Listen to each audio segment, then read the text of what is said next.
Shiva news चॅनलमध्ये आपल्या सर्वांचे सहर्ष स्वागत। चला तर पाहूया आजच्या काही घडामोडी। तवंदी डोंगराच्या पायथ्याशी होळे हिटणीच्या एकाचा खून, धारदार हत्याराने वार। तवंदी गावाच्या पायथ्याशी डोंगर कपारीत होळे हिटणी तालुका गडिंग्लज येथील एकाचा चाकूसारखा धारदार हत्याराने वार व दगडाने ठेचून खून झाल्याचा संशय असून ही घटना आज बुधवारी सकाळी उघडकीस आली। खून झाल्याची घटना सकाळी समजताच तवंदीसह निपाणी परिसरात खळबळ उडाली।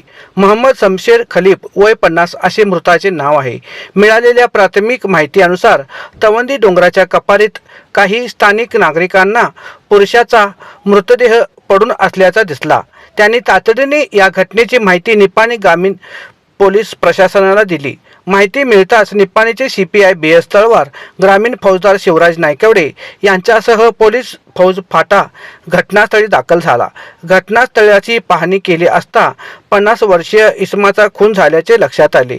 खून झालेल्या इसमाच्या अंगात असलेल्या टी-शर्टवर अजिंक्य तारा गणेश मंडळ हिटणीचा सम्राट असे नाव दिसून आल्याने पोलिसांनी तात्काळ हिटणी गावात संपर्क साधला असता उपसरपंच पोलीस पाटील व नातेवाईक घटनास्थळी दाखल झाले।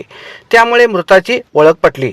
खुनाची माहिती मिळताच जिल्हा पोलीस प्रमुख के रामराजन, DYSP गोपाळकृष्ण गौडर यांनी घटनास्थळी भेट देऊन तपासाबाबत मार्गदर्शन केले। पोलिसांनी पुढील तपास चालविला असून खुनाचे नेमके कारण अजून समजलेले नाही। शिवा न्यूजसाठी शिवानंद वशेदार। चॅनलला लाईक व सबस्क्राईब करायला विसरू नका। बेल आयकॉन क्लिक करा।